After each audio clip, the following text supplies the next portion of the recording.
All right. Good morning, everyone. Good morning.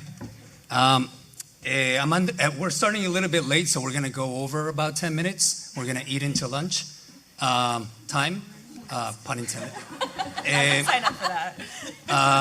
I'm Andres. I'm really honored, couldn't be more honored to be facilitating this amazing panel on transforming education for rebellious practitioners. And since, as is clear here, we're all here to celebrate and honor all rebellious practitioners, but especially Jerry. We'd like to start with an icebreaker question for our panel. And that's, how did Jerry influence your own education as a rebellious practitioner? And I'll start with Anna to my right. Yeah. Well, good morning, everyone. I'm Anna. I use she, her pronouns. And so Jerry was the biggest influence, I think, to keep me here at UCLA Law and to kind of really train me to be the type of lawyer that I wanted to be.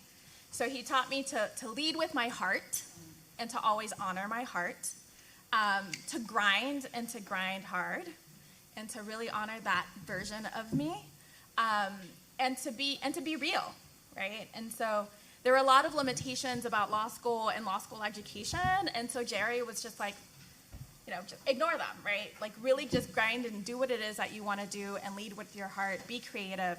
So one of my favorite law school experiences was in the Reb Law Clinic with Julian and Jerry. And it was it was a fall semester after DACA was announced. And so Jerry said, our clinic, or workshop project is going to be to develop a DACA workshop. And so we did. We read every single thing that we could under DACA. We started working with a clinic in downtown LA to process applications. We went to DHS presentations on DACA in downtown LA. We worked day and night to create a webinar. We did presentations, and we actually opened up the law school at one point to do a DACA workshop here on a Saturday without a base, without members, with no listserv, with no institutional support. We got 80 young folks from throughout LA to come to the law school on a Saturday to learn about DACA,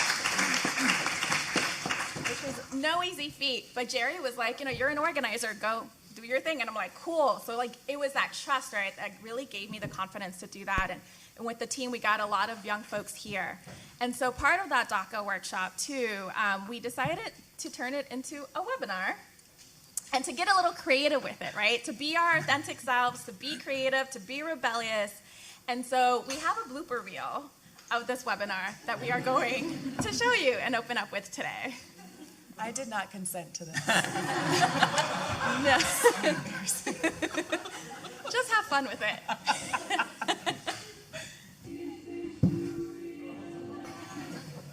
Meet Roberta Wells. She's a government employee working on DACA applications. It's 4 o'clock in the afternoon, her coffee mug is empty, and she's already reviewed a stack of applications for today.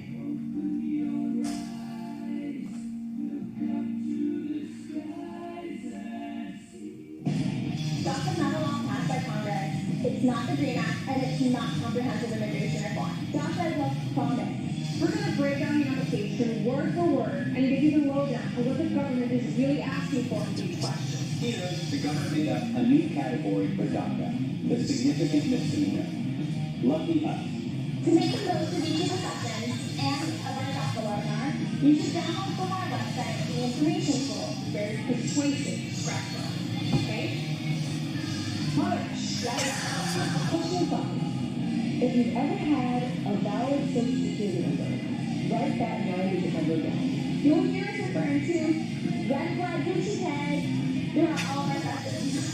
Hey, what do you know about the red flag Gucci tag? It just means that we're pointing out something that is particularly tricky or risky. Red flag Gucci tag. Red flag Gucci tag. Red flag Gucci tag. Wait a minute. You mean marrying a U.S. citizen can get you love and legal status? Yeah. Well, sometimes. If you want more detailed instructions about fingerprinting and about how to get your criminal records, please check out our resource manual. We're going to bring our back, and we know that you will too. Together, we're going to make sure that you apply safe, apply smart, and apply strong. Let's roll.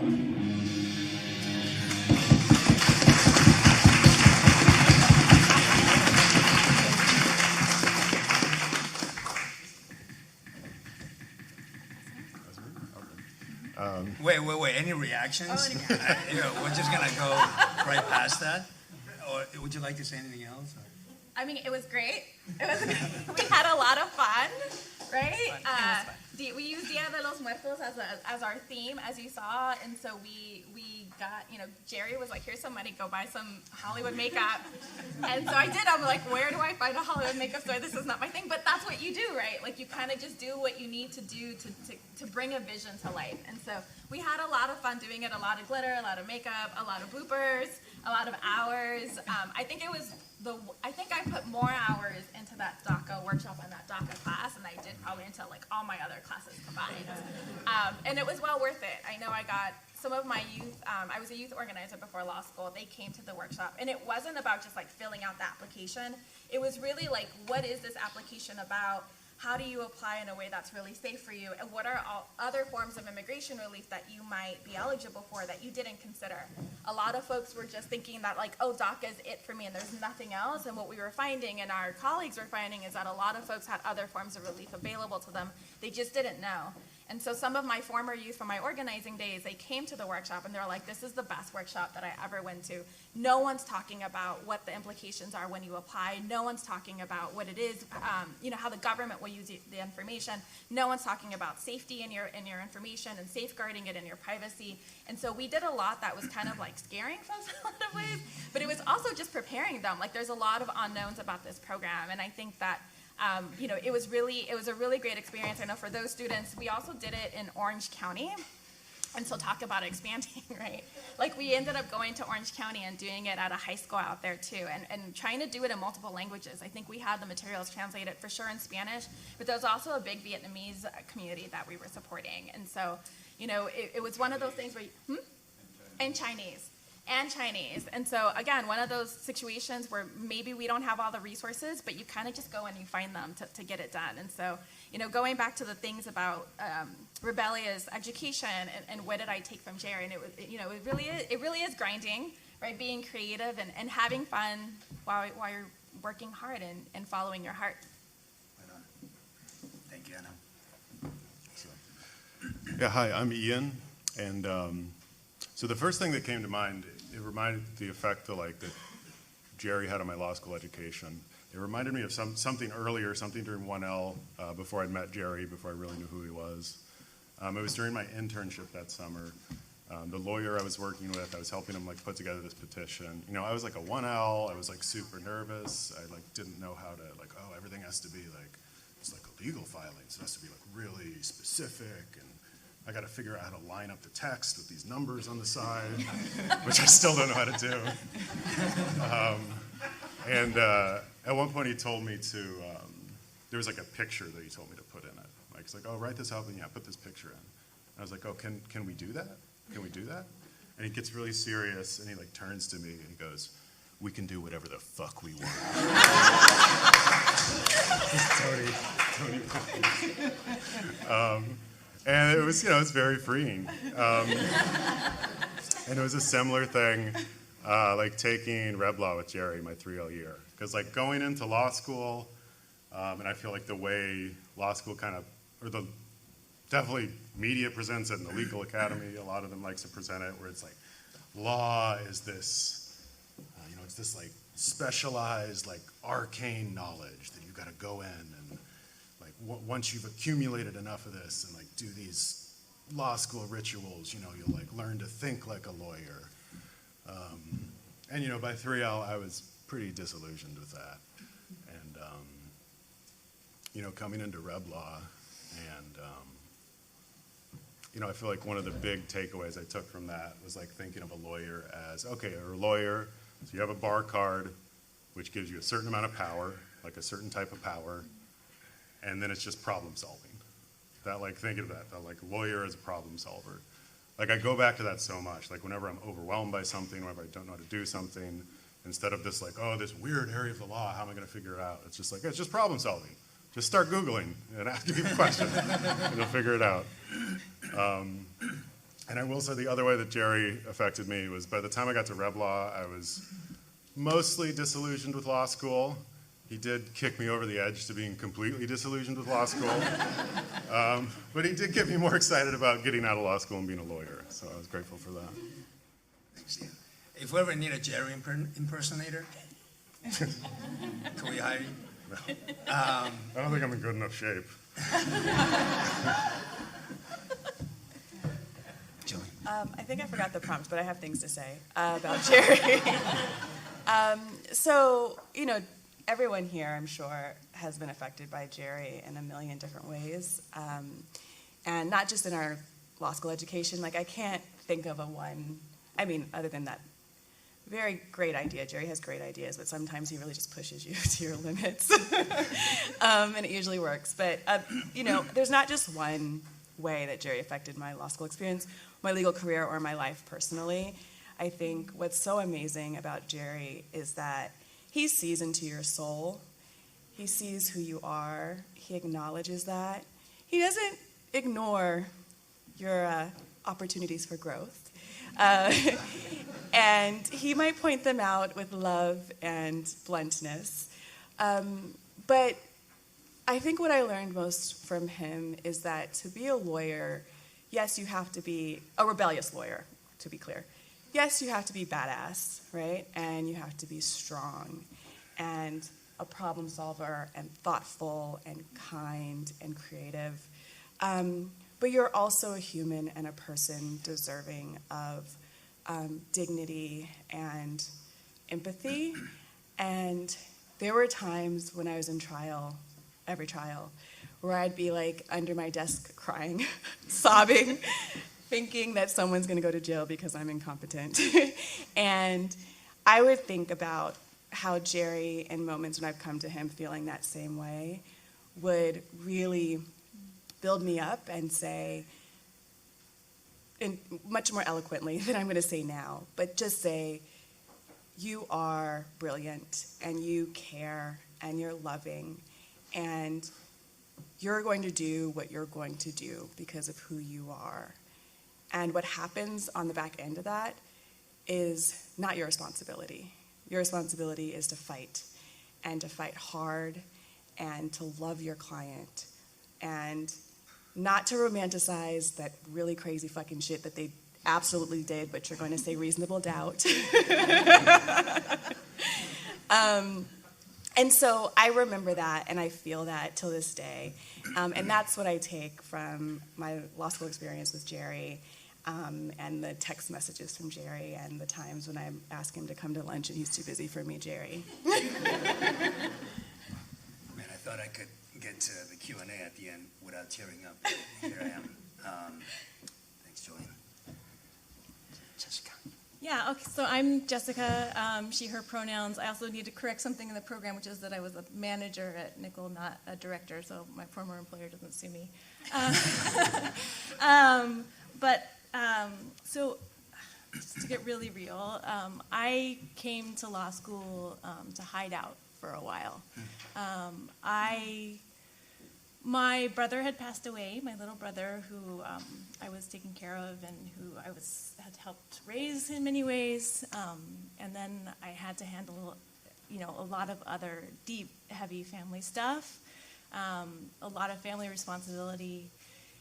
And I knew that school was something that I could just do.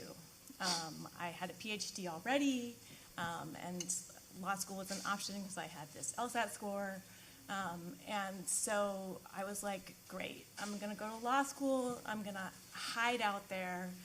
It's going to be a place where my worst decision, like the worst thing that could happen is like I fail contracts, which I got a C+, which, but I really came to law school to kind of like hide from life. I had some very serious grief. I had some very serious post-traumatic stress. And so this was a place where I felt like I could kind of just like get in a shell and recover. And what I didn't realize, because I hadn't been to law school yet, is like how amazing law school classes are as a place to hide. You're in a giant lecture hall where your professor definitely doesn't know who you are. And you can also really like hide out intellectually. Like I hadn't realized that like your job in law school, which I failed to do in contracts, but otherwise did pretty well, is just to replicate what your professor's thinking and what they think the answers are, and not to do anything that's like original to you or that's intellectual, that comes from your intellect. So I got by the first year hiding, and it was actually helpful to me. Like I was able to do some healing, and so by the time I got to Jerry's Reb Law class at the end of my first semester of 2L, I think it was the right time. Like I think that class hit at the right time. I think it was time for me to stop hiding. I think it was time for me to start coming back to myself. But I didn't have a way to do that yet. And then I take this class of Reb Law, which is this tiny little seminar. I show up on the first day, and Jerry has read my entire dissertation. So much for hiding. And then I read this book, Rebellious Lawyering, that I think is going to be like, this old man tells me how 10 steps to being a rebellious lawyer. And instead, Jerry writes this like piece of literature that you have to like engage in really deeply, right? And think through these complex questions, not just for the characters that he animates in the book, but for yourself. And then we're doing that on a daily basis in this seminar. Reb Law is a place where I felt really seen and nurtured and supported in a way that I needed right at that moment. So when you say, Jerry, like last night you're talking about like, oh, all these people come to me amazing and I just give them a push, like, but yeah, we need that push. And like, right place, right time, and you were that for me.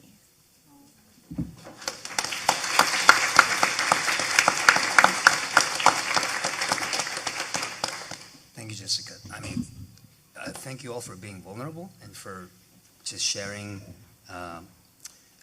amazingly, but also somewhat keeping it short, because we could go on and on and on and on about, we could spend the whole panel of how Jerry's impacted us, and I'll try to keep mine short. As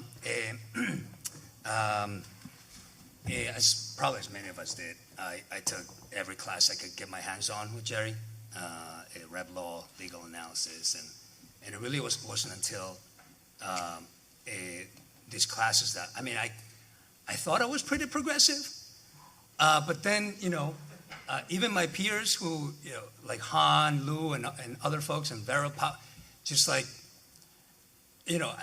with the discussions and the guest speakers and Jerry's, the readings in the class, and sometimes I felt like, am I Republican or something? I never knew this. I mean, I'm exaggerating a little bit, but there's some truth to that.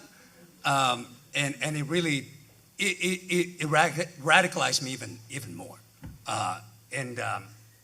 Before law school, I was an organizer, and it's a profession. I mean, I guess you could be a Republican organizer, I guess. But like, what I mean as a community organizer, it's supposed to be a rebellious vocation, right?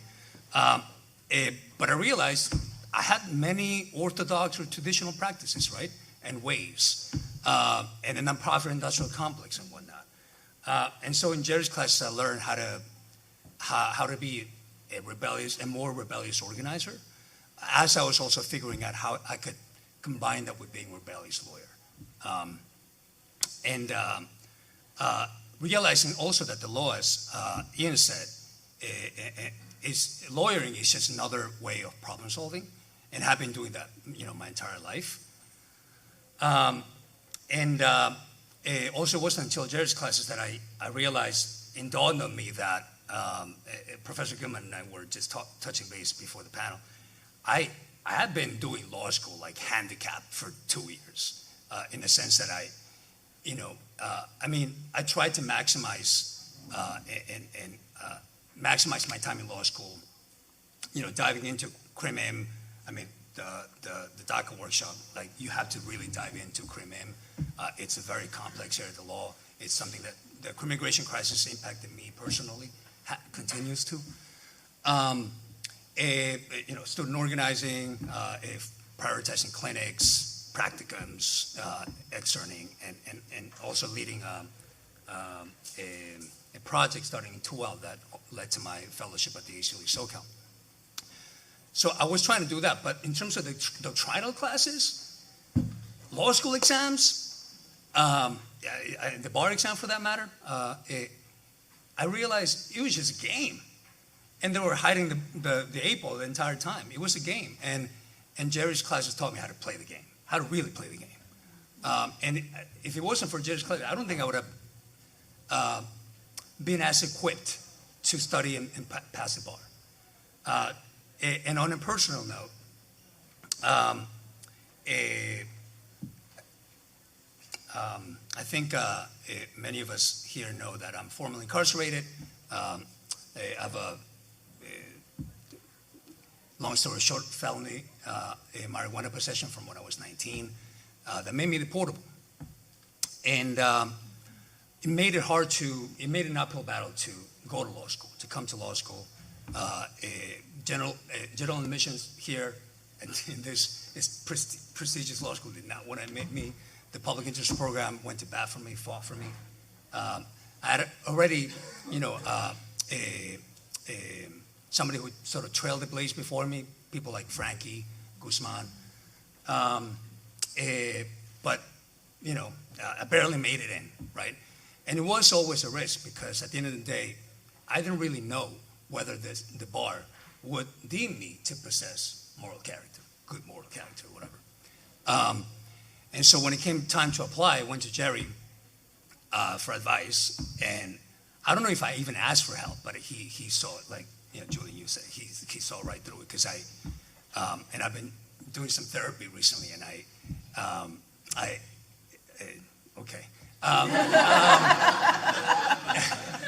I grew up as an only child in Argentina, going all the way back, as always being the only Asian kid everywhere I went, and doing some inner child work.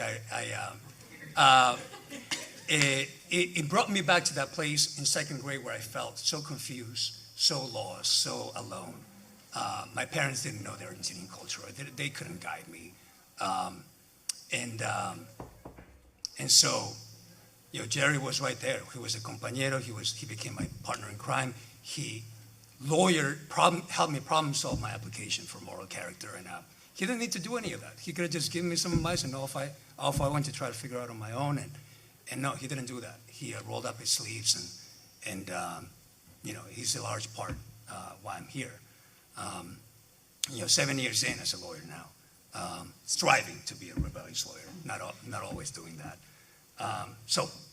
Okay, I'll end it there, and I'll move on to our discussion section of our panel here, and we do want to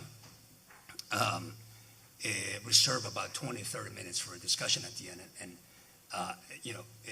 the conversation that Professor Goodman really prompted me to want to maybe dive in and problem solve as much as we can, in 20-30 minutes, how we can transform legal education, perhaps more specifically here at UCLA.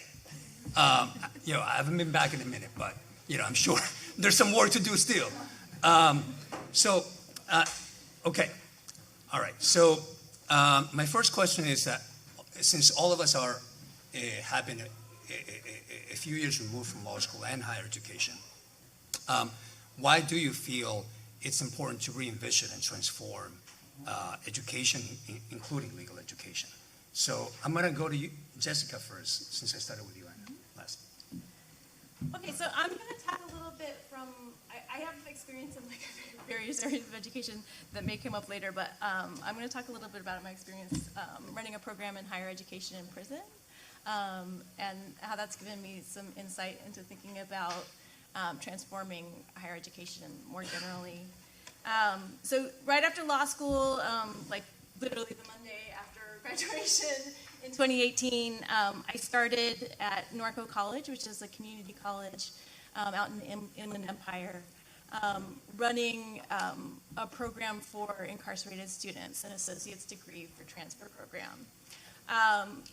A little bit of background on California's higher education in prison. As probably most of you know, if you're Californian, California has since 2011 been under court order to decarcerate, to reduce its prison population to 137.5% of operational capacity, which it was, at the time of the order was at 200%, so a big lift. It's happened very slowly, and one of the recommendations that the court made to the state, the court allowed the state to kind of proceed with this decarceration in the way that it wished, but one of the recommendations it made was that the state emphasize rehabilitative programming. So in 2014, California passed a law that allowed the community colleges to recoup our funds for offering classes inside of prisons at the rate that we would for any other class. So they fund prison classes just like they fund classes on campus, and also allowed us to waive the provision that community college classes are open to all community members for classes that are offered in prison, because obviously those would be offered only to incarcerated students. That happened in 2014, and then a couple years later, Prop 57 passed, which gave time off credits.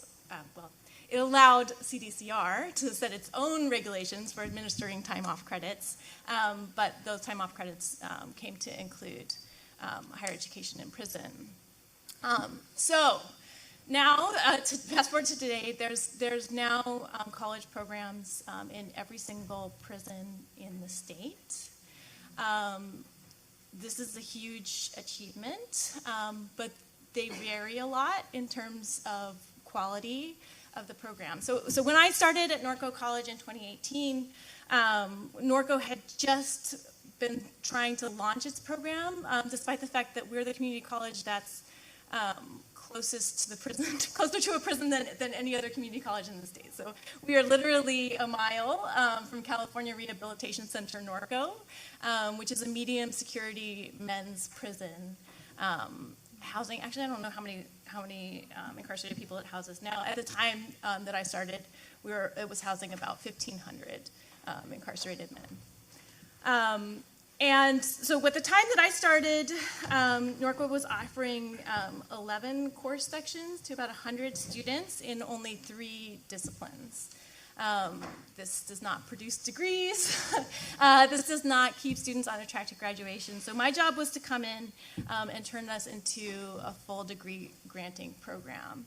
And within 2 years, by 2019-20, that academic year, so right before the pandemic, we were serving 400 students.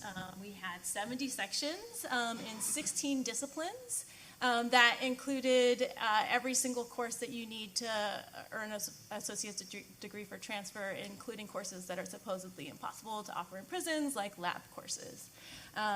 So we were one of only a handful, even though every community college, or every prison in the state has a community college offering prison program, we were one of only a handful offering truly every course that a student needs to achieve the associate's degree for transfer, and doing so through a program of both stacking courses so that students were able to take all the courses they need to graduate, but also through an open enrollment program that did not force students to go course to course to course, because we had a lot of students who had already accumulated credits through correspondence. And so we were able to use accumulated credits to help students to graduate. So what do I want to say about this work? That's just the background. What I want to say about this work is that a community college, like a law school, is an established organization, which means in some ways the work will always be regnant. There's always pressure within a large, highly established organization to do work that's not just missional work, but to do work that's about sustaining organization itself, which makes a lot of sense. You have employees, you have staff, they need to know that the organization is still going to exist tomorrow, they're still going to have a job to show up to. But the organization starts to take on a really routinized form that is self-sustaining. And so when you're working in that kind of organization, you're always going to be doing work that has regnant constraints. You're not scrappy. You're not able to be making collaborative decisions. You're going to be doing some regnant work. And then education itself, I have to say, has both rebellious and regnant goals. So when we talk about what education does, education is intended both to develop human capacities, and in particular for incarcerated students, I think a lot about developing students' ability to engage in self-determination. So those are rebellious goals for sure. But education systems also have regnant goals. Our goals are to sort students. Our goals are to within the prisons, it's to create another layer of segregation between students in the college program and students who have no access to a college program, for example. And it's to reward with kind of standard credentialing and kind of reinforce the meritocracy. So I'm doing work that has kind of this tension between rebellious and regnant goals. And I think that I'm comfortable with that tension. I think that those one of the things I was working through in rebellious learning is can I exist in this tension? And I think the way that I exist in it is by getting really comfortable with acknowledging where the regnancy is, and what the pressures are, and thinking through how can I systematically push back on that. And then also thinking through where is the rebelliousness and where is the potential for transformation and how do I support that? So just to give an example of what that meant in my work. So in my higher education for prison program, how were we regnant? We were regnant in that, first of all, we offered a sociology degree and a business administration degree. The sociology degree maybe sounds like the more radical, exciting degree, and maybe some more radical and interesting things were happening in our classes. But that degree we were offering because CDCR told us we had to. So the Department of Corrections has taken a lead role in how higher education in prison is shaping up in California. And so we offer sociology and communication so that students can be moved, they can be shunted around prisons for security reasons, security being whatever the custody wants to do is security. So as folks are shunted around prisons for whatever reason, that hopefully in some kind of imaginary world, they might be able to continue their education and transfer their degree. So it's top-down from CDCR, also top-down from us, right? All of education is we're not walking in saying, you're radical prison intellectuals, what do you want to do? Let's solve problems. We're walking in saying, here's an array of courses that you need for your associate's degree. We're handing it to you. So very top-down. I will say, at my prison, I was really lucky. So students from all yards had access to our courses. All of our materials, with the exception of some gratuitous cursing and sex, but all of our materials were allowed in because there was an amazing community resources manager working for the prison. So, some of the regnant stuff that other folks have to navigate, I didn't. But my goal was, when it came to the regnant stuff, I wanted to do it well, right? I wanted to make sure that if we're doing regnant work, we're doing it right. I'm not just showing up and offering some one-off courses. I am giving students as much of the regnant, pre-program, top-down programming that I can possibly give them. And then in order to do that, I had to do it rebelliously. So that means I had to go into the prison and be there every day and make that my community. I needed to get to know students on a day-to-day basis. I need to walk to them to and from their dorms. I needed to be in their classrooms with them and their teachers, talking to them. I needed to put myself on and my subjectivity on the line too. So this meant I had to deal with hazing from custody. So like one day I would be in the prison. A lot of our classes were offered at night. And so I would make sure for the first month, I would be there every night because I wanted our faculty to feel safe. And so I would just be there, be around, hanging out, and also transporting books because we give people books. So I would drive books around in this little golf cart. And one night it's pouring rain and I'm sitting in an open golf cart transporting books, and custody just stands right in the middle of the road. And it's during the Chow unlock, right? So all the incarcerated folks are walking by and watching this happen. It's a big show of a custody officer just standing in the middle of the road in front of me in the pouring rain. And incarcerated folks yelling at him hey, move. And nothing for 15 minutes. And it's a show, it's a hazing, right? And I'm glad that it happened because exposing myself to that prison power dynamic is part of the work that needed to happen in order to successfully implement a program. And in order to be able to push back when we were doing things like requesting special unlock time so that our students could get a full 3 hours of class at night, and custody wasn't letting them out, that I had legitimacy to come back and say, this is going on, we need to fix it. So making myself, doing the groundwork of hustling and making myself a part of the prison power dynamic in a way where I was aligned with incarcerated folks and with students, that was rebellious work. So I'm going to leave it there for now because I want to give other folks a chance to talk, and we're going to have more conversation. But I think that part of doing rebellious work in higher education, it means kind of recognizing and navigating these tensions, doing the regnant piece in a way that actually serves folks, instead of doing the regnant piece in some kind of shitty way that is only self-serving to the institution, and then making use of all your rebellious resources as you do that.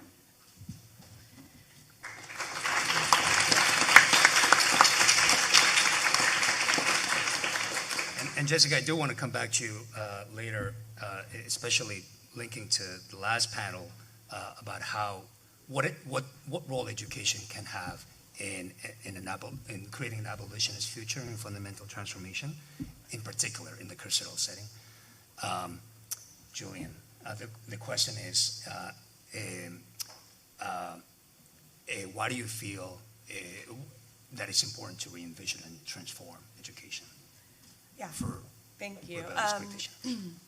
I'm not as cool or savvy as my colleague here, so bear with me. But I think for me, the most obvious reason is that unlike what we learn as rebellious practitioners and students, and unlike what the actual practice is, whether you're rebellious or not, quite frankly, education is siloed from all the other institutions or disciplines, right? Education isn't looked at as interdisciplinary. Lawyering isn't taught as interdisciplinary and intersectional and all the other synonyms you can come up with.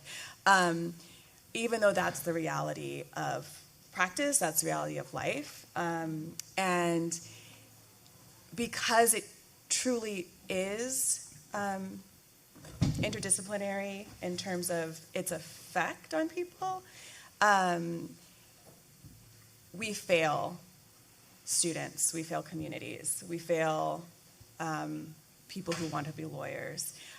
One example that I have, which is probably going to sound familiar to a lot of folks here because they work in a rebellious way, and so see this, is part of the reason why I became a public defender was because I was serving on a death penalty jury. Don't ask me how I got death qualified. I'm no longer death qualified. But I was serving on a death penalty jury the summer before law school, so it was in the summer of 2010. And it was just the sentencing phase. So this was his second trial on sentencing only. And not only was the whole trial just a fucking shit show, but part of what I saw as a juror in this trial was how all of our systems had failed Larry Stewart, who was the person charged with, who had definitely committed a horrendous murder. He was someone who had grown up in Los Angeles. He had a mother with substance use disorder, it was called something different then, of course, who had a serious crack cocaine addiction, who was also someone who was battling cancer. They lived in an RV in the front yard of a family member's home. He had gone to Los Angeles public schools his whole life. He had, he was a kid that was identified as a troublemaker, right? He was a troublemaker. His mom couldn't take care of him, so he was in the streets all day, all night. He also developed a substance use issue. And all of the records of all of the institutions in Los Angeles had tracked this. The education system, social services, the health system, all of these systems we have. Obviously, the criminal legal system had tracked all of these problems throughout his life. But he didn't get screened for developmental disability until he was in jail. He didn't learn how to read until he was 18 years old in jail. And then the government decided to spend millions of dollars to cage him and to prosecute him and to try to kill him. And this is before the moratorium on death penalty executions. And so for me, that's the reason why we need to change our education system. We need to change all these systems, obviously, but it's because we don't approach education as like holistic or interdisciplinary in any way. And I think this is a very like small scale example of that. But once we get to law school and we see, traditional education is the same way in a less maybe viscerally troubling way. But we get to law school, and traditional law school doesn't teach us that once you get out to practice, you're going to have to work on data, which now I have to work on and I hate it.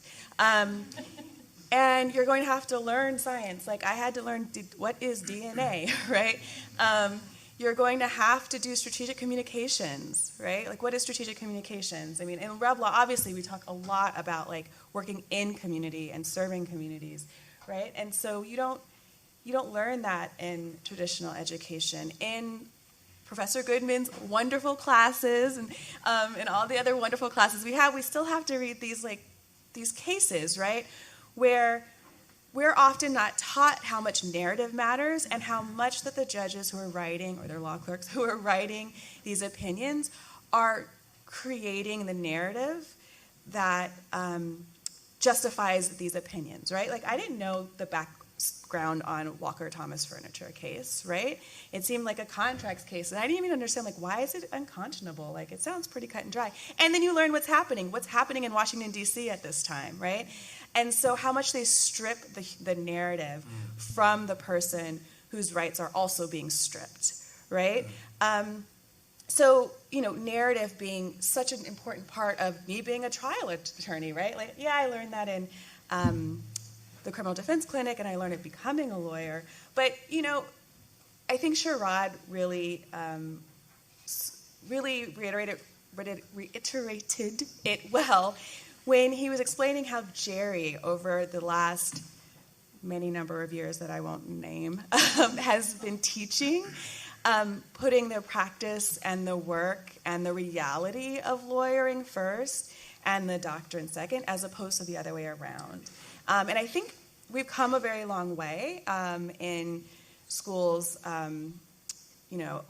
up and down the U.S. News and World Report rankings, but not far enough.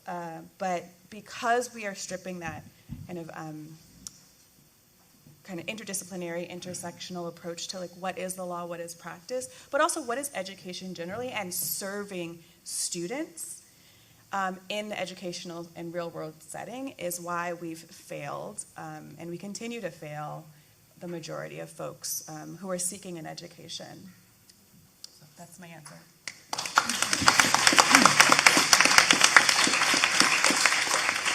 Julian, what I'm also hearing, and also in your icebreaker question, answer to that question. Is that education, whether it's in law school and K through 12, also strips our humanity. Doesn't really care about humanity, right? I mean, it's clearly with the school to prison and also to the deportation pipeline, where numbers were profit making,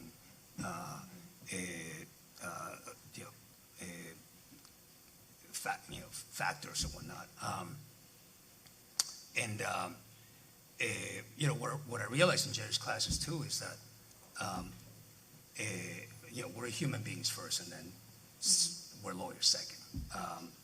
And becoming more rebellious to me has been striving to be as fully human as possible, because for various reasons, culturally and through education, it's just like stripping that, limiting that,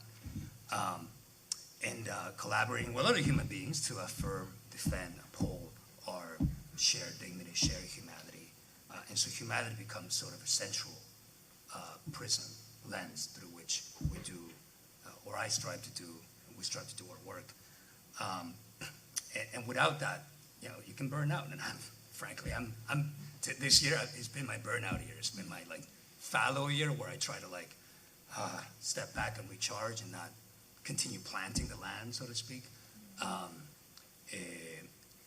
And maybe there's some room for law schools and for all education to affirm our humanity in more ways. I don't know what the answer is to that or what that looks like. Anyway, it's just reacting. Ian, why do you feel like we need to re-envision and transform education? Given your own experiences and your own, because the rebellious vision is in all settings, it's in diverse settings, and we've heard from Jessica in the prison context, and Julian in representing in the sort of criminal legal context. Yeah, so at least in terms of thinking about education in law school, and my experience in law school with legal education, kind of like some of it comes down to what my understanding of the purpose of legal education is, how it's structured, how it seems to be structured. And I think one of the ways to get to that is looking at what it's not doing. The first one, the obvious one, is that it's not preparing you to actually practice as a lawyer, and no one even pretends that that's the case. It's just no, we do white glove work, and that actually getting out in the real world, you can figure that out on your own. So it's not preparing you to practice as a lawyer. It's not preparing you to take the bar. Same thing, they're white glove here. They don't you need to go to Themis or something for that crap. And also, too, I should say for a second that I mean this is legal education in general. I'm not there are a lot of professors that within that are very intentional about their pedagogy that I really appreciate it. So I don't mean to paint with too broad of a brush. Yeah, that. And then I feel sometimes I hear this argument where it's oh, okay, well that's the practical side of it. Here in law school, it's more academic, and you're learning that, and it's this academic setting. But it's also it's not preparing you to be a law professor. In our academia, we almost never write. It's baffling how little you write in law school. For a profession like being a lawyer, and you almost never write, it makes no sense. Also, too, you read almost nothing but cases. Outside of Reb Law and classes in CRT, I read maybe a handful of things that weren't cases. A couple articles here and there. I don't think I ever read any sort of pleading.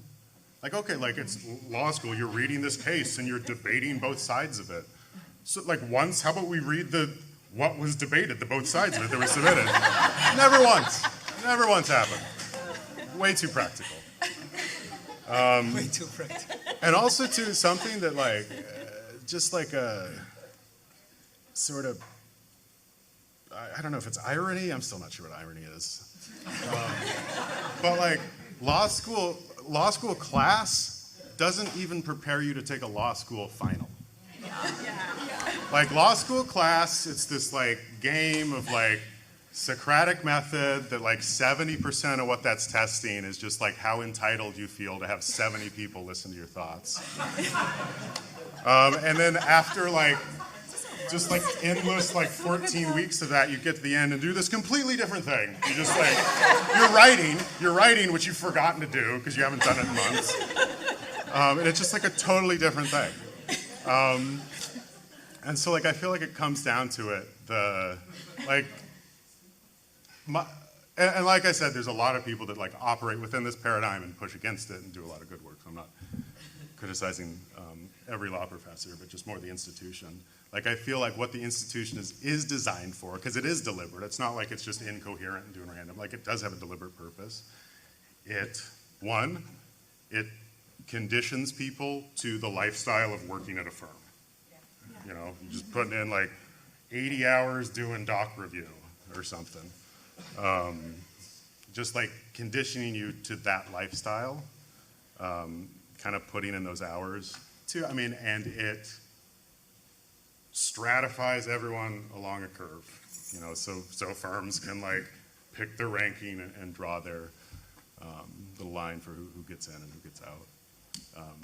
And it does seem to be so dominated by preparing people to work at firms, both that, like how it's on a curve, how it is, and just what you're doing in terms of like what actually occupies your time. And I feel like those are the two big things that stand out in terms of like doing more writing of just any type. Even if it's not like learning how to write pleadings or something like actually practical to be useful, even just like practicing writing, practicing doing, and same thing, like reading things more than just cases. So.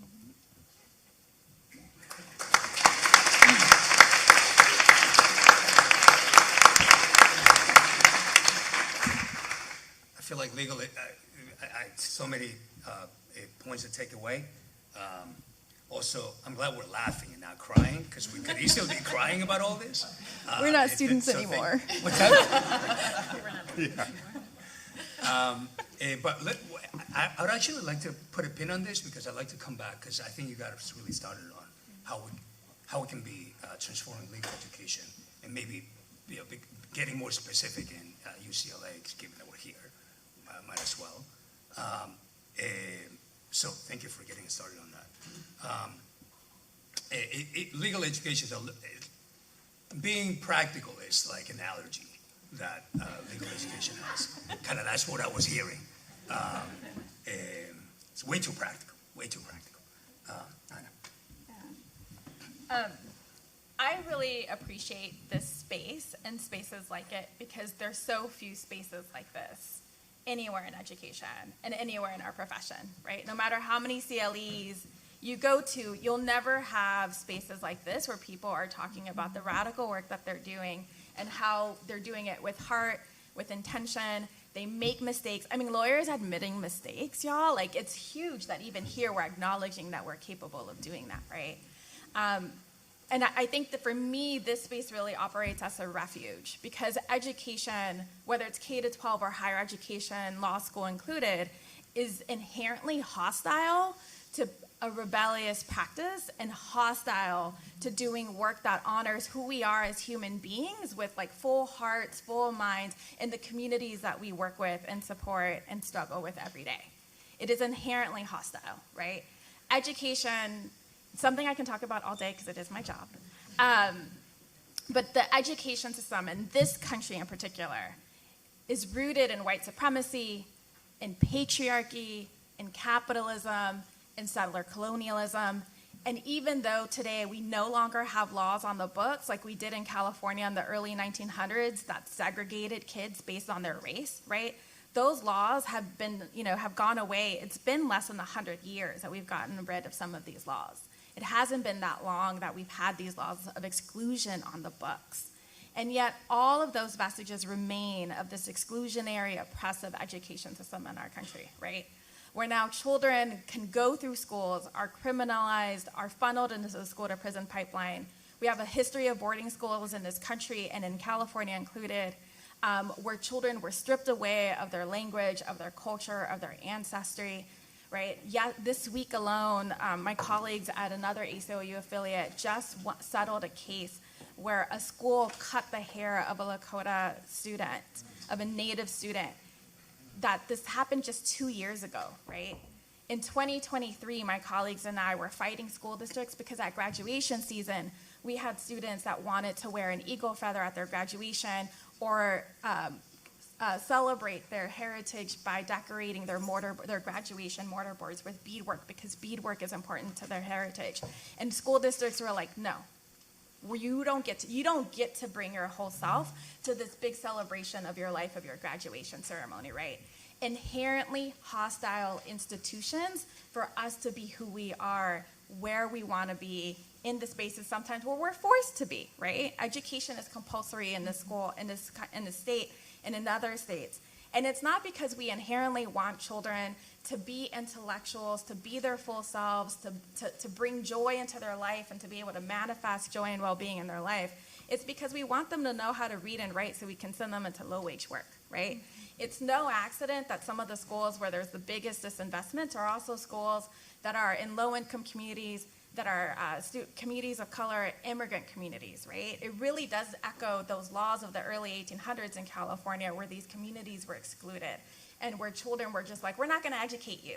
Now it's like, now we have to educate you, but we're kind of gonna do it, we're gonna call it education, but really we're just gonna run you from grade to grade so that people can be 18 years old and not know how to read and write, right? In my own family, I had to get bused and sent out of my community, which is a heavily immigrant community, not that far from here, 20 minutes from here, get bused an hour away to a magnet school so that I could learn how to read and write. Because we had a teacher at my school who told my family, if you want your children to have an education, get them out of these neighborhood schools, right? Inherently hostile to who we are and to the well-being of our children and our communities wholeheartedly. So when we think about, what we need to train rebellious practitioners, I'm like, we need places that are not hostile to us, right?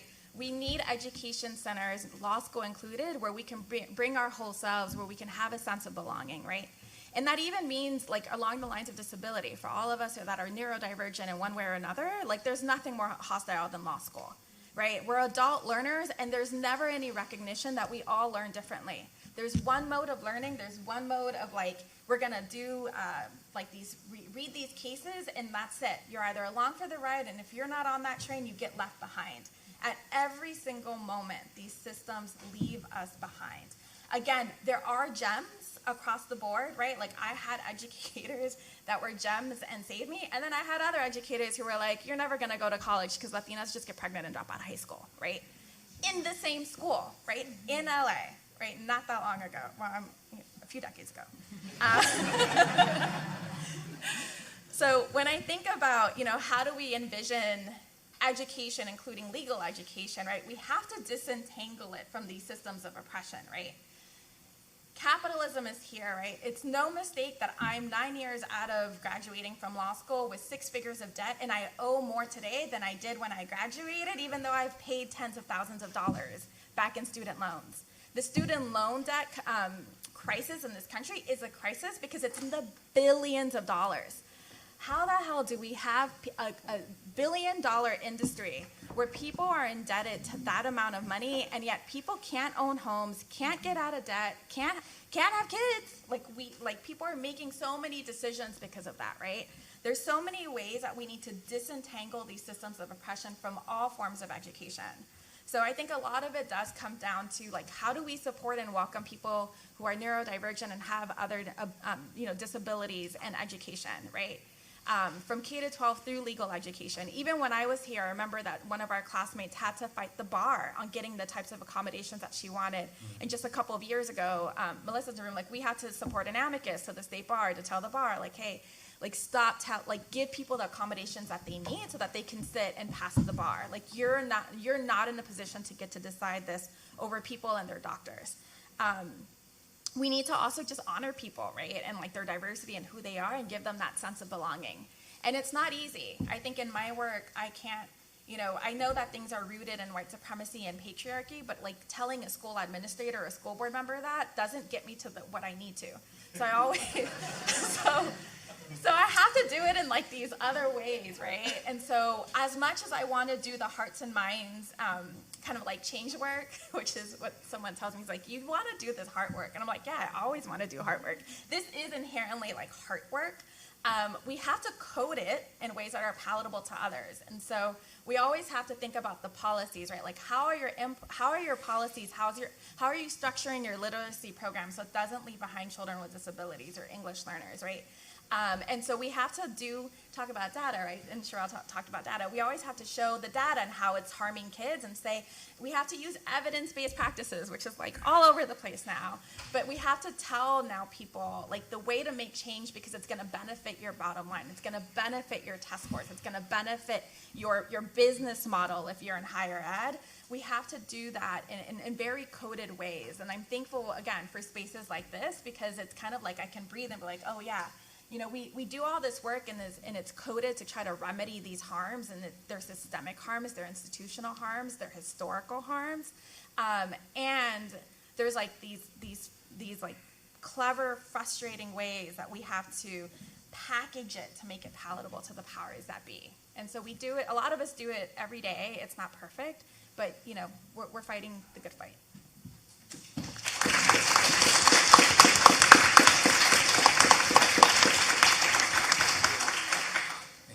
I think that's a nice segue for us to start the broader room conversation. But before we go there, Jessica, I don't think we're going to have time to talk about how education, what role it can have in abolitionist future. We'll put a pin on that. We talked a little bit about it, but I did want to ask if folks had, and Jessica, we heard about your experience as well, about things that are working, examples where there is a transformative education for rebellious, practices and practitioners. And I wanted to go to you, Anna. Okay. I think we have a video. I'll cue it up. So in terms of practicing rebelliously, I think I'm really privileged that I get to work at an organization where we get to be creative or we get to bring others along with us. And so we have a really great, we have a youth group called the Youth Liberty Squad. So Helen was here yesterday. We have another student coming later today. So some of you are meeting some of our youth leaders. And they're just like these really badass activists. And so the goal of our program is to kind of train and equip the next generation of social justice leaders to be like civil rights and civil liberties champions. And most of the time, they are schooling us, which is beautiful. So I don't know about TikTok trends or Instagram trends, but I'm going to describe it because I think it's really helpful. And so we have an entire project called My School, My Rights that's dedicated to teaching young people about their rights in education in schools. And the topics range from everything with, if you're a student with a disability, these are your rights, to if you have police in your schools, which, are a lot of communities of color here in California, these are your rights in schools. And so we're always thinking of these clever ways, these really polished, like nonprofit industrial complex ways, like brand conforming ways of how do we do know your rights work, right? And there's like certain traditional ways of doing it. And so the good thing when you work with young people is they're like, yeah, that shit doesn't work with us. Like you gotta really go back to the drawing board, and they really do push back on our assumptions of what it means to do this work and to do it really well, and and how do you do public education on know your rights work. And so they created an Instagram page, and we said, look, here's all the information on our website on all your rights. Like, we'll give you presentations, we'll work with you, we'll talk with you through it, but you really go through it and determine what it is that you can do on social media to train your peers on their rights. Like, what's the messaging that we need to do? So there was some TikTok trend. I don't understand it, but you'll see it here in the video, and then I'll talk. And this video is one of the most viral videos, not just for the YLS social media accounts, but for ACLU SoCal, I think, ever. And so I'll let you play it. Thank you.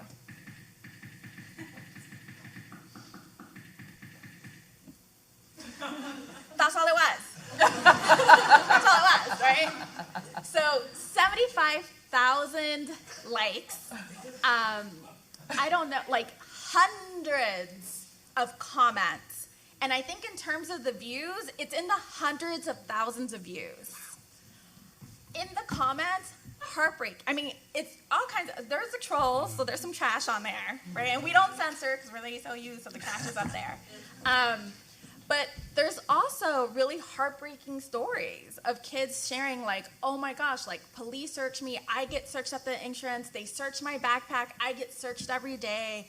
And people and other people saying, well, you don't have Fourth Amendment rights in schools. Just like the gamut of what you can think about when it comes to students' rights and public education. Like you see it all in the comments. But from this, right, this is what this is highlighting for me and showing us is that, you know, you have to be creative. You have to have fun with it. Literally, they have so much fun on Saturdays. We meet on Saturdays, just creating videos, and they can turn out 15 videos in an hour. It's really incredible. I mean, more than our comms department. I mean, more than any of us can. Like it is really kind of genius. But I think for me, what it shows is, you know, when you just give folks. You know, you present a problem, which is kids, you know, students need to know their rights. How do you let them know about their rights? They're like, we'll do it, right? And so you go to the communities that are most impacted, and for us, that's students. We're doing strategic planning, and so tomorrow, like, we've been getting their input on our strategic planning, because we're like, how do you do education work without having students inform your work? And so they're doing it. I really encourage you all to follow them. They're at Youth Liberty Squad on Instagram. They're super fun. They're really clever videos. But I think that for me, that's really an example of what it means to practice rebelliously, and to also that like young people can also practice law rebelliously, because that's exactly what they're doing. They're doing know your rights. Yes, they can learn what their rights are. No, they're not ignorant. Yes, they go to bat with their administrators, and it's beautiful to see when they fight their principals, when their principals say, you can't fly at school. You have no First Amendment rights. They're like, actually, I do. It is really, really heartwarming and beautiful to see. That's beautiful.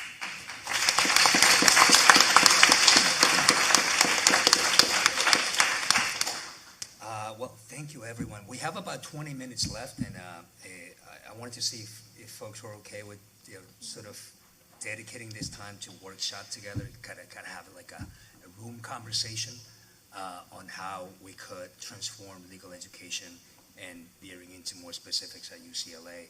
I don't know, Ian, if you had, I mean, I'm sure you have some thoughts, given your remarks earlier. So I don't know if you want to get us started, but I also definitely want to go to Professor Goodman, whose remedies class. I remember when I was taking Jerry's classes, we were talking about your remedies class, and how you were implementing changes there, and I was really glad to hear how that's evolved in the past 7 years. But Ian, if you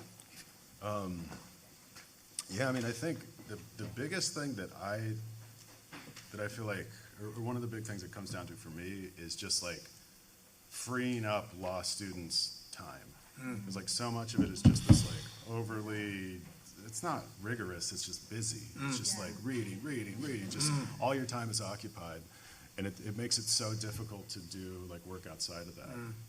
You know, and then even too, it's like, oh, the work outside, like, oh, there's these like extracurriculars or particular groups that you do with, and it's so, everything's so boxed in. But I mean, I think even like how things are now, like there is, like I know if I had to do law school again, I would max out the amount of credits that I could take in terms of independent study, and I would max out the amount of credits I could take in terms of taking classes outside of law school. Because I did that once. And I took an acting class. And it was, you know, you have to justify how it relates to your legal education. Like, oh, I'm interested in litigation, trial room advocacy, public speaking, yada, yada, yada. You know, you're going to be a lawyer. You can figure out some bullshit. But just something that, like, doesn't require, like, homework, doesn't require work, is just kind of, like, to just free up your time. To free up your time to work on things you want to do. And because, I mean, there's so many things you can do as a law student. Like, something I've thought of, so, like, I got involved in some, like, Public Records Act request work near the end of being in law school, and I feel like it's one of the more valuable things I did. It's, like, there's a very strong law in California.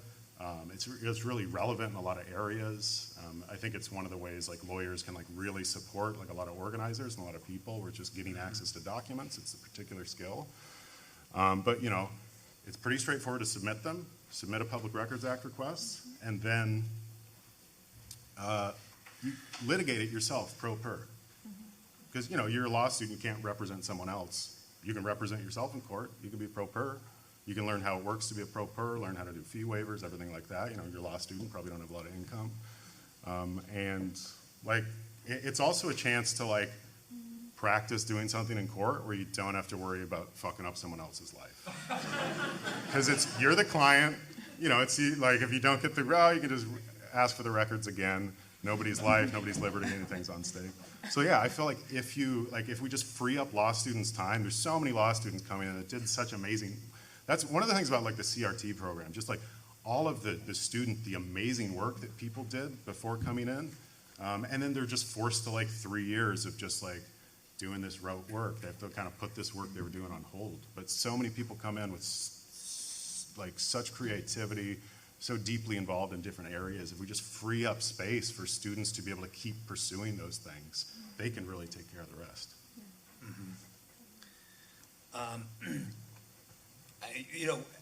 Something that I heard is reallocation of resources, obviously time, freeing up a law student's time. And when I took Jerry's Red Law class, either in that class or legal class, we read a book by, the last name is Tamanaha, who wrote a lot about this and how, most students come with student loans, federal money to law school, and that's a big incentive for law schools to get those students, to get those federal monies, those dollars. Admissions is obviously a big incentive to law schools, and the macro social force that law schools have to deal with is the rankings. But reallocation of resources was one thing that she was proposing to have 2 Ls or 3 Ls. Dedicate a whole bunch of time with community orgs like LAFLA doing legal work. And that would actually meet a lot of legal needs out there in the community. Anyway, so that's just one idea that I've been thinking about since Jerry's class. But just wanted to go to you next, Professor Goodman, to share your insights and just open it up to the room. Very generous. First of all, it was like an out-of-body experience listening to Ian and the rest of the panel talk about what, because I agree with you so much. Thank you. So, this is good. So I teach a remedies course, to tell you really briefly. Unfortunately, some of you on the panel weren't here when I made the change, but at a certain point I realized, why are we using this casebook? Like, what is going on? I've always been skeptical of the casebooks, but they're a crutch. You come in and they help you do less work as a teacher.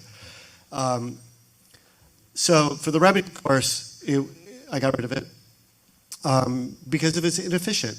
That's what you're saying. It's busy work. It's what are we trying to do? Is a casebook industrial complex, right? It's like you've got to use a casebook. No, you don't. If we're teaching using the case method and we're testing using the problem method, and it's a change up that sorts students rather than evaluates. I think we're just sorting people. We're not evaluating them, and so I wanted to do whatever I could as aggressively as I could to stop whatever it was that we're doing that just merely sorts. And by doing, instead of the cases, how about we start with problems? We even start with having students create the rules that they think should govern a hypothetical, and have them develop and answer the question, why? What is it that this rule should accomplish, and is there a way we can do it better? Then do a series of developing hypotheticals that are more complicated in groups, so people get to speak, and not have it be centered with me, and really get some work done. Okay, now start writing some problems. How about you write the hypos based on the rules that we've discussed? Now let's read what some of the pull quotes are from the restatement of whatever. Now it's 3 weeks in. I think we're ready to read a case. And you know what? Let's print it off of Westlaw because it's free. So students don't pay for any materials in the remedies course. That's $350. So let's pull it, and then let's read the case, and how about we have at it, right? We're reading the case, and in a rigorous way that Jerry really has pushed me to do, let's tear this case apart. Like, we're ready now. We know the law. We know why it exists. We have opinions about it. They come from us. They come from hypotheticals we've developed. How does the case measure up to what we think? As opposed to, let's read a case. What are we supposed to get out of this now? I guess I'll go to class and maybe figure it out. It'll take me forever to read it.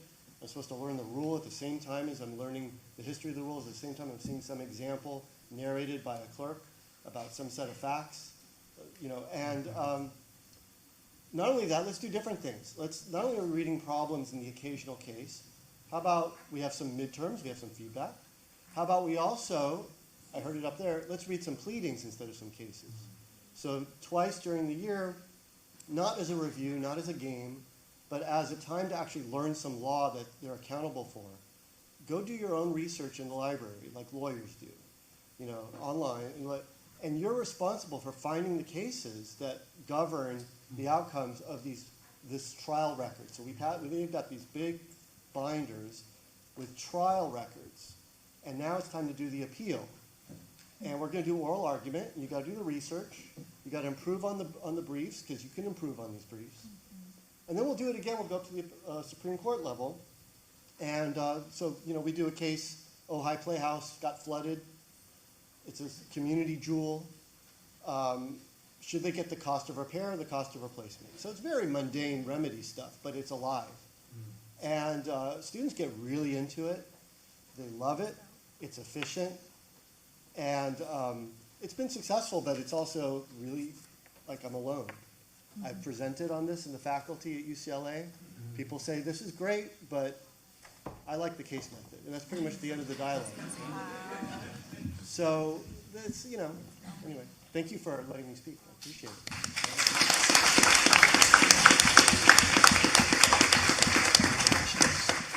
Questions or? I want my money back. Yeah, I think that's amazing. There are all these lovely professors in here, so accomplished and have all this scholarship. So I'm like a baby trying to become a teacher, but doing it Jerry Lopez style. And so I teach at the City College of New York. It's a group of college seniors. They're in a legal honors program, and City College is mostly Black and brown folks, first-generation folks. They've really stayed true to their initial mandate to serve the folks of New York City. And the first semester class is an intro to legal writing, and the second semester class is advanced legal analysis. And this is their first time learning how to do. I told them, you don't have to blue book, and I will give you the cases. Wait till law school to learn that. But they're learning how to identify a rule in a case, what's the test, all of that stuff. And then so that's the first semester. But the second semester, I was trying to figure out how to do kind of problem-solving analysis and not just have them read a bunch of cases. And the way I approached it was I just have a bunch of my friends who practice law come in. Oh, Maddie, you came. Yes. Who either practice law or in law school. Jerry, I'm going to ask you publicly to come teach a lesson to my class. To talk about the practice of law and what they actually do. Because I know they're going to go to law school and they're going to be 1Ls and they're going to be what the fuck is this? Why am I here? Why am I not working and helping pay my Jamaican immigrant mom's bills like I've been doing for all this time, and I've come to UCLA or NYU, and I'm sitting in this dumbass remedies class not taught by Professor Goodman, and learning about liquidated damages, and what does that mean? And so what I try to do is show them the promised land, the other side of law school, but it's really nice to hear. This is not helpful. I'm just saying how wonderful you are. It is really nice to hear that you all are thinking about teaching in this practical way, because I think the only answer that I can come up with as not a real educator about how to change legal education is go back to the apprenticeship model, just no law school, just go back to the apprenticeship model, which might have all kinds of equity issues for many reasons that you guys are probably thinking of right now when you say that's a bad idea. But in a perfect world, just go be lawyers, right? I learned the Fourth Amendment in 2 days in my first gun case. Like, why did I have to sit through, I mean, I love Professor Carbato, it was an amazing Crim Pro class, but like, why did I spend all that money on Crim Pro when I just like could have been a public defender for 2 seconds? And like for me, that would be ideal. Like, just go back to the apprenticeship model. I'm sorry, professors who get, which I recently learned from a friend who just got a tenured job at NYU. He got like a fancy apartment in Soho, and like, yeah, it's great to be a law professor, but yeah, just go be a lawyer. Like, that's what I think is the best way to change legal education. I honestly don't know what the usefulness is of like law school, except for Jerry's class. Anybody else have any questions? Yeah, okay, all right, yeah, let's. What else? Can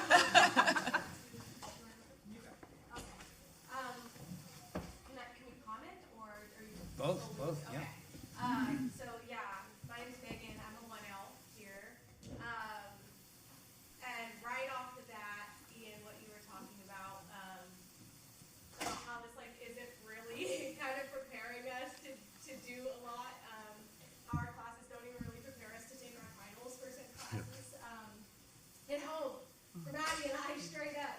Because like we have to reference our outline that we're creating like every single day. We don't understand what's going on. And for Professor Goodman, talking about, you know, you don't really like to rely on the casebook method. I appreciate that. We have another professor, Professor Marcus, for our civil procedure course.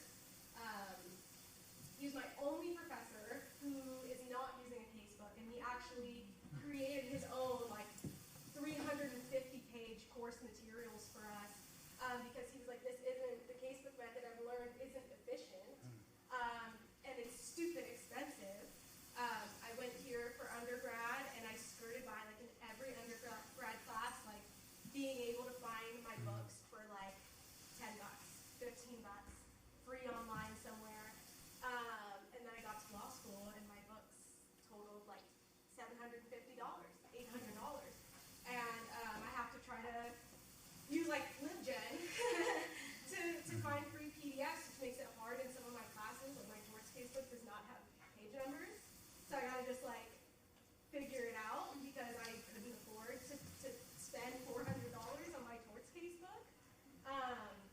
And so I think that aspect of legal education is something that should change. My civil procedure course is probably one of the courses that sticks with me the best because it's written in a way that I can understand. I read cases in my other classes, and yeah, it's kind of like, yeah, maybe I'll get it, and maybe I won't, and maybe I'll have to like ask 100 of my friends if they understood it, or use Quimby. That Quimby Pro membership that I paid like $250 for is what's doing a lot of my brain work, I feel like. And so it's nice to hear that I'm not like going crazy. That's nice to hear, but it's also nice to know that we have kind of people who are looking at this in a different way and recognizing that this form of education is not what's preparing us to be lawyers, and it's not sustainable.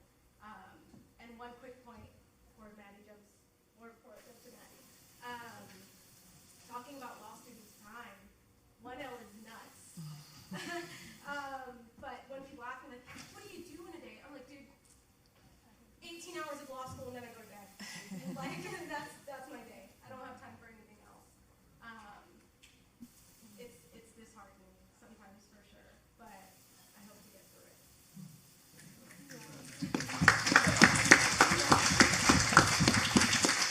I have a question for the panel or anybody who wants to chime into the discussion. How to be a better rebellious student. So real. I feel like as a 1L who's a little older than a lot of my colleagues, I feel like just having lived experience, I'm maybe a little less afraid or show, like, you know, I fake my confidence a little, but I often do push back on like materials that my professors give us or just like commentary that my colleagues would say, and I'd be like, ooh, do you want to pack that for us? But I also feel like I'm also very much so, I stand alone a lot. I stand alone a lot in that pushback, and I do feel really ostracized sometimes by my colleagues who just see me mean, just like from conversations and perceptions of just hearing that they also feel what I feel, but it's like, well, why don't you say something? Like, so, I don't know, like, what advice do you have on being a better rebellious, without being expelled, student? Any professor?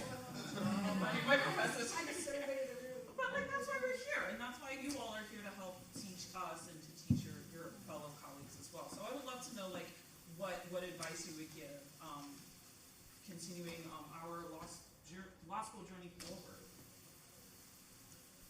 I can do that. I also mentor students in LEAP, which is the Legal Education Access Pipeline. And so anyone from that program that I've talked to will know, like, the number one thing for me is, like, self-care. Like, you are a human, and the system does not treat you as one. You need to love yourself and treat yourself the way that those systems should treat you. So self-care is always one. 2 is community, so, like, find the community so that, like, you can resist and find those little pockets. And then 3, it's find the allies. So, like, you know, a few of us here are on, like, the Alumni Association board. So, you know, if you have concerns as students that you want to bring to us as alumni, we can stand with you sometimes to, like, problem solve and to resist and to rebel a little bit. Like, use us as resources, right? Like, you probably have allies in different rooms. You may not have a lot of allies because this is a lonely road, but to the extent that you need support and that folks, alumni can give you cover, I would say, like, reach out to folks. Call me. I mean, I want to build on that community piece. So one thing that we did really successful in the Norco Higher Education and Prison program is we built a community of practice among the full-time faculty. And we wound up doing a bunch of other really cool stuff, like starting a social justice studies degree because we were in this community of practice. And I think, Anna, at the beginning of when you were talking, you said that, like, this is, like, the best CLC, like, we don't get this kind of legal education. And I think that's something that we need to start thinking about intentionally building as practitioners, as students, as professors.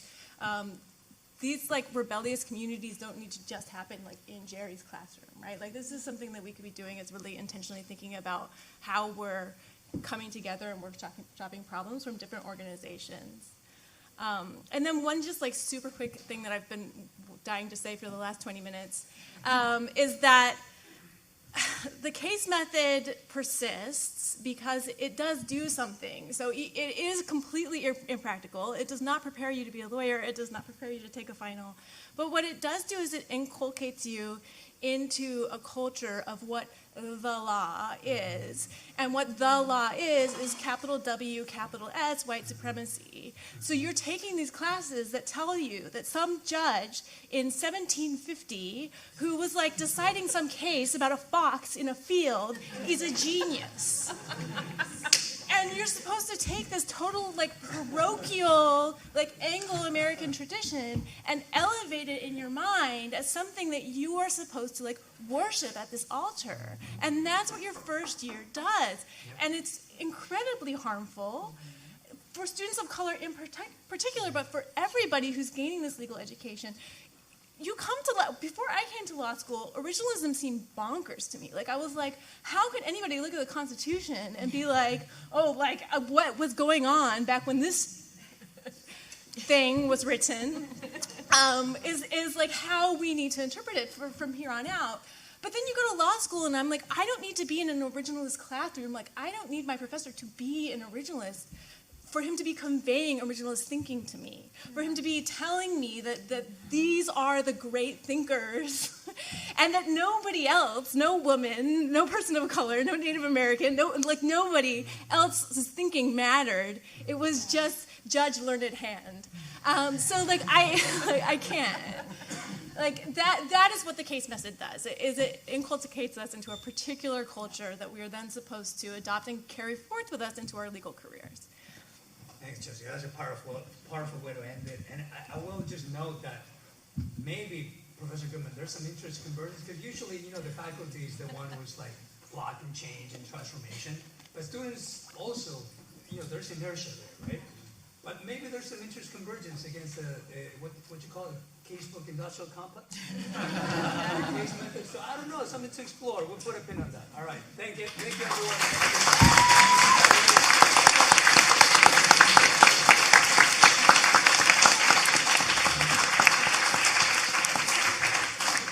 All right, we will break for lunch until 2:30.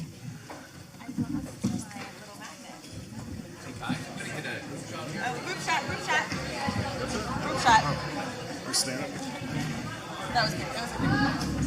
I was just like, okay, no.